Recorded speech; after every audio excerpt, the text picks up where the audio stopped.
Hello friends, अगर आप CTET दिसंबर 2024 का एग्जाम देने जा रहे हो तो आप सभी के लिए क्लास बहुत इंपॉर्टेंट है। सीटेट ईवीएस का क्लास है। क्वेश्चन आप लोग स्क्रीन पर देख पा होंगे। क्वेश्चन के साथ साथ दोस्तों हम लोग जो है एनसीईआरटी का जो पेज है वो भी यहाँ पे कवर करते हुए चलेंगे, आप देख सकते हैं।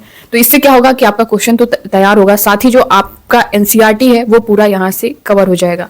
तो आप देख सकते हैं। तो ये क्लास आपके लिए बहुत ही इंपॉर्टेंट है, पूरा क्लास देखिएगा। 10 क्वेश्चन है, 10 क्वेश्चन में आपके बहुत सारे क्वेश्चन मिल जाएंगे। और इससे पहले की क्लास जिन लोगों ने नहीं देखी आप लोग जरूर देखिएगा। इससे पहले बहुत सारे क्लास हम लोग कर चुके हैं। और दोस्तों यहाँ पे मैं आपको ये भी बता दूं, हम लोग एक्स्ट्रा चीजें बिल्कुल भी नहीं पढ़ेंगे। अगर आपने अभी तक जो है आपको लग रहा हो कि आपने सीटेट के लिए अच्छे से तैयारी नहीं की है तो आप इन क्लास को ले लेंगे तो अच्छा स्कोर कर पाएंगे। क्योंकि अगर आपने जो 7 जुलाई को आपका जो एग्जाम हुआ है 7 जुलाई 2024 को, अगर आप उस क्वेश्चन को देखेंगे, मैंने सॉल्व करवाया है 7 जुलाई का जो आपका सीडीपी का था। सीडीपी के जो 30 क्वेश्चन हैं, ईवीएस के हैं, हिंदी के हैं और आपके मैथमेटिक्स से जितने भी क्वेश्चन है मैंने सॉल्व करवाया है 7 जुलाई का। उसके पहले जो 21 जनवरी 2024 को एग्जाम हुआ था, तो आप उन क्वेश्चन को देखेंगे तो आपको पैटर्न पता चल जाएगा, क्वेश्चन का लेवल क्या है, किस तरह से क्वेश्चन पूछे जा रहे हैं।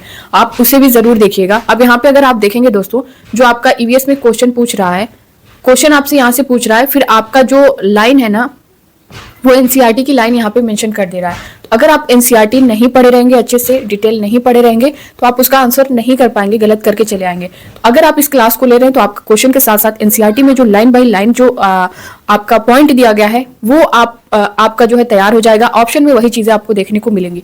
तो फिलहाल हम लोग स्टार्ट करते हैं आज का पहला क्वेश्चन। इससे पहले दोस्तों यही रिक्वेस्ट करूंगी, जितने भी अभ्यर्थी जो है क्लास ले रहे हैं आप लोग प्लीज नए हैं तो विजडम से चैनल को सब्सक्राइब कर लीजिए और बेल आइकन को प्रेस कर लीजिएगा। यहाँ से जो भी क्लास मिलेगी, जो भी सीटेट से रिलेटेड अपडेट मिलेगी आपको टाइम पर मिलती रहेगी। पहला क्वेश्चन स्क्रीन पर देख पा रहे होंगे, खिजड़ी के वृक्ष कहाँ पाए जाते हैं। ऑप्शन फर्स्ट में दिया गया केरल, बी है राजस्थान, सी है मेघालय, डी है श्रीनगर। आप लोग भी अपने आंसर करिएगा। खिजड़ी की जो वृक्ष है वो कहाँ पाए जाते हैं, तो वो राजस्थान में पाए जाते हैं। बहुत इंपॉर्टेंट ये क्वेश्चन है, ये बहुत बार जो है आपसे पूछा गया है, बहुत इंपॉर्टेंट क्वेश्चन है। तो जो मैं बता रही हूँ आप लोग ध्यान देते हुए चलेगा। राजस्थान में है। अब यहाँ पे एनसीईआरटी में जो मेंशन किया गया आप देख सकते हैं। खिजड़ी के बारे में जो बताया गया है, खिजड़ी ये पेड़ जो है रेगिस्तानी इलाके में खूब पाया जाता है। इसे ज्यादा पानी की जरूरत नहीं होती है। इसकी लाइन, एक एक लाइन बहुत इंपॉर्टेंट है, यही आपको ऑप्शन में उठाकर दे देगा।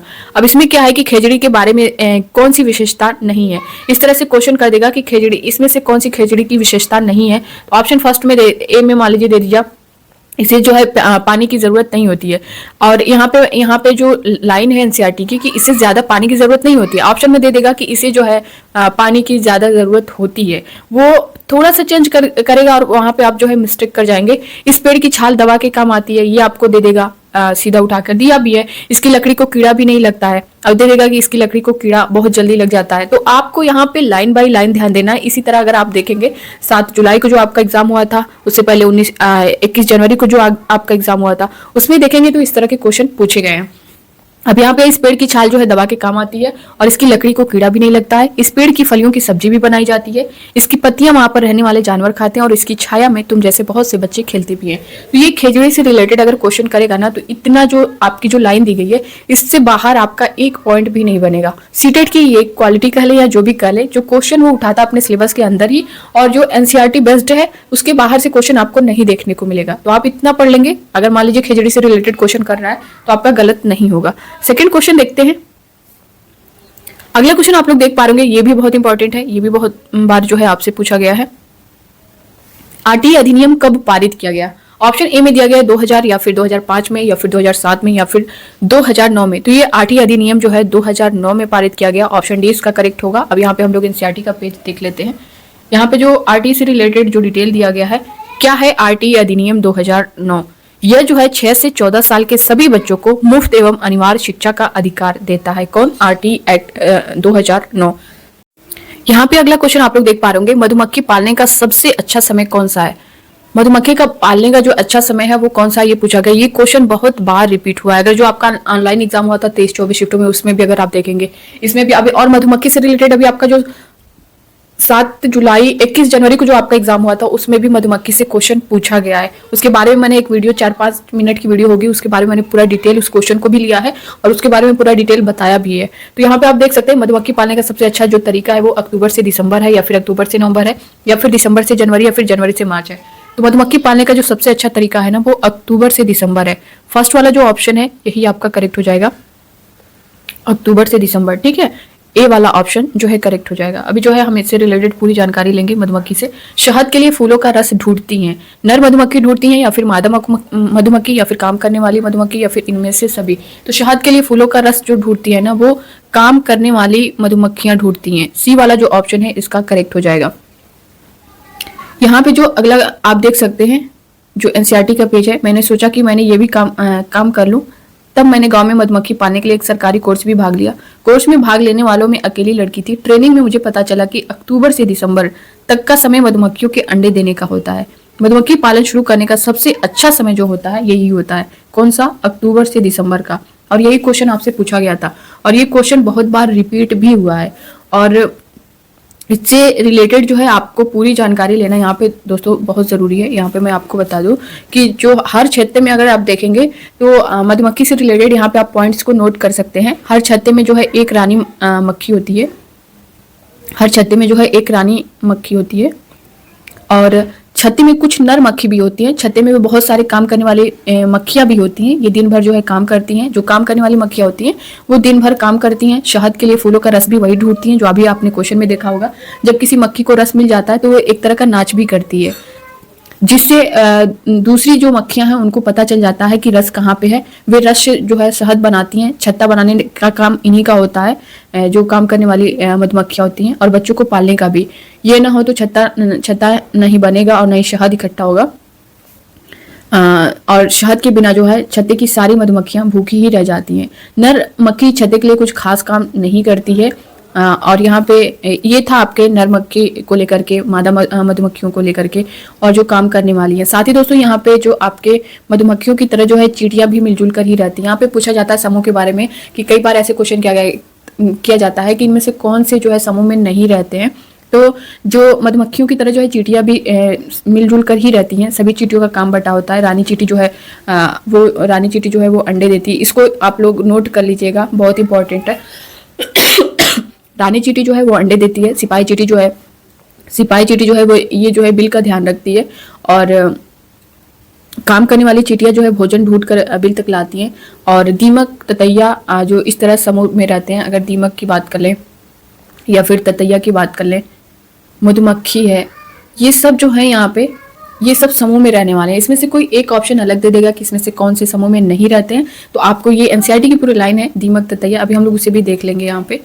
फिलहाल अगला क्वेश्चन आप लोग देख पा रहे होंगे, कौन सी चींटी बिल का ध्यान रखती है। तो अभी मैंने आपको बताया है चींटियों से रिलेटेड, मधुमक्खियों से रिलेटेड पूरा डिटेल, तो आप लोग अपने आंसर करिएगा। कौन सी चींटी जो है बिल का ध्यान रखती है? रानी चींटी ध्यान रखती है या फिर सिपाही चींटी या फिर काम करने वाली चींटियां, उपरोक्त सभी। तो कौन सी? सिपाही चींटी जो है बिल का ध्यान रखती है। तो बी वाला जो ऑप्शन है ना, ये आपका करेक्ट हो जाएगा। नेक्स्ट क्वेश्चन देखेंगे, इनमें से कौन समूह में नहीं रहते हैं। देखिए क्वेश्चन पूछ दिया और ये क्वेश्चन बहुत बार पूछा भी गया है आपसे। तो मधुमक्खी आपने देखा ये समूह में रहती हैं, दीमक भी रहती हैं, ततैया भी रहती हैं। मकड़ी जो है समूह में नहीं रहती है। तो आपका यही ऑप्शन करेक्ट हो जाएगा, ऑप्शन डी, क्योंकि इसमें नहीं ही पूछा है। जो नहीं पूछा है तो नहीं ही बताना है, तो मकड़ी करेक्ट हो जाएगा। अगला क्वेश्चन देखेंगे, यहाँ पे देख सकते हैं एनसीईआरटी की जो लाइन है, मधुमक्खियों की तरह चींटियां भी जो है मिलजुल कर रहती हैं। सभी चींटियों का काम बटा होता है। रानी चींटियां जो है अंडे देती है। बहुत इंपॉर्टेंट है दोस्तों ये लाइन, आप लोग कहीं नोट कर सकते हैं। सिपाही चींटी जो है बिल का ध्यान रखती हैं और काम करने वाली चींटियां भोजन ढूंढकर बिल तक लाती हैं। दीमक और ततैया भी इसी तरह से समूह में रहते हैं। नेक्स्ट क्वेश्चन देखेंगे, अगला क्वेश्चन आप लोग देख पा रहे होंगे, ढोकला चटनी नींबू वाले चावल कहाँ के लोग खाते हैं। ये भी क्वेश्चन आपसे पूछा गया है। और क्वेश्चन आपके सीटेट में प्रीवियस ईयर क्वेश्चन जो है ना बहुत इंपॉर्टेंट है और बहुत बार रिपीट हुए हैं। और अगर आप 7 जुलाई का जो क्वेश्चन मैंने सॉल्व कराया है उसको भी देख लीजिए। 21 जनवरी का जो पेपर है उसको भी मैंने सॉल्व करवाया है। जो प्रीवियस ईयर जितने क्वेश्चन है आप लोग जितना सॉल्व करेंगे ना आपका कॉन्फिडेंस और बढ़ेगा। तो ढोकला चटनी नींबू वाले चावल कहाँ के लोग खाते हैं? तो ये गुजरात के लोग खाते हैं। ऑप्शन फर्स्ट ही इसमें करेक्ट हो जाएगा। इस क्लास को ज़्यादा से ज़्यादा लोगों तक शेयर करिए दोस्तों, ज़्यादा से ज़्यादा लोग जुड़े। मलयालम में वलियम्मा किसे कहते हैं? माँ की माँ को या फिर माँ की बड़ी बहन को या फिर पिता की बड़ी बहन को या फिर पिता की माँ को। तो मलयालम में जो वलियम्मा है ना वो माँ की बड़ी बहन को कहते हैं। अगर यही अम्मू माँ पूछे तो माँ की माँ को जो है अम्मू माँ कहते हैं। वलियम्मा पूछा है तो वो माँ की बड़ी बहन को कहेंगे। यहाँ पे वो भी क्वेश्चन आप देख सकते हैं। मलयालम में अम्मू माँ किसे कहते हैं? तो अम्मू माँ जो कहते हैं वो माँ की माँ को जो है अम्मू माँ कहते हैं। वलियम्मा माँ की बड़ी बहन को कहते हैं। तो इसमें ए जो है करेक्ट हो जाएगा। ये भी क्वेश्चन आपसे पूछा गया है। अगला क्वेश्चन देख सकते हैं यहाँ पे उससे रिलेटेड एनसीईआरटी का पेज भी देख पा रहे होंगे। विभिन्न राज्यों की भाषा, पहनावे, भोजन और भूभागों के बारे में जानकारी इकट्ठी करने में बच्चों की मदद की जा सकती है। मलयालम में वलियम्मा माँ की बड़ी बहन को कहते हैं और अम्मू माँ जो है अपनी माँ की माँ को कहते हैं। तो ये आपका क्लियर हुआ। नेक्स्ट क्वेश्चन देखेंगे। अगला क्वेश्चन आप लोग देख पा रहे होंगे, केरल में उपयोग की जाने वाली फेरी क्या है? केरल में उपयोग की जाने वाली फेरी क्या है ये आपको बताना है। नाव है या फिर झूला या फिर गाड़ी या फिर पुल है? तो केरल में उपयोग की जाने वाली फेरी जो है वो क्या है? नाव है। तो ऑप्शन ए जो है इसका करेक्ट हो जाएगा। इस तरह से दोस्तों जो आपने वल्लम क्या है, एक प्रकार का क्या है, तो वल्लम से रिलेटेड क्वेश्चन किया जाता है, फेरी से रिलेटेड क्वेश्चन किया जाता है, वहीं झूले से रिलेटेड क्वेश्चन किया जाता है। तो इस सब के बारे में इससे पहले की क्लास जिन लोगों ने देखी होगी उनको पता होगा, और जिन लोगों ने नहीं देखी आप लोग जरूर देख लीजिएगा। यहाँ पे देख सकते हैं ये एक प्रकार की क्या है, नाव है। अभी मैं ये सोच ही रही थी कि पानी के पार कैसे जाएंगे, तभी एक बड़ी सी नाव किनारे पर रुकी। अम्मा बोली लो फेरी आ गई। फेरी में से बहुत सारे लोग उतरे, स्कूल के बच्चे, औरतें, आदमी सभी अपना अपना सामान लिए थे। अम्मा ने बताया कि वहां पर पानी की दूसरी तरफ जाने के लिए केवल फेरी का ही इस्तेमाल होता है। तो आप ये देख सकते हैं ये क्या है, एक प्रकार की नाव है, बड़ी सी नाव आप देख सकते हैं। तो ये था दोस्तों आज का क्वेश्चन जो कि हम लोग सॉल्व कर चुके हैं। आई होप कि आप सभी को क्लास पसंद आया होगा। देखने में दोस्तों आपको 10 क्वेश्चन होंगे, मगर इस 10 क्वेश्चन में आपको बहुत सारे क्वेश्चन मिल जाएंगे। इसी तरह के जो है 10 क्वेश्चन हम लोग जो है लेकर के हर क्लास में सॉल्व कर रहे हैं। तो आप लोग प्लीज जिन लोगों ने नहीं देखा होगा इससे पहले का, आप लोग जरूर देखिएगा। आपके एग्जाम में आप जब इस क्वेश्चन को देख करके आप प्रैक्टिस करेंगे ना, या फिर जो प्रीवियस ईयर क्वेश्चन है सॉल्व करेंगे, तब भी आप समझेंगे कि हाँ हमने क्या पढ़ा है, क्या छोड़ा है। तो बस आज की क्लास में इतना ही, मिलते हैं हम नेक्स्ट क्लास में। तब तक के लिए बाय बाय, टेक केयर, खुश रहिए, पढ़ते रहिए और प्लीज क्लास को शेयर कर दीजिएगा। Thank you.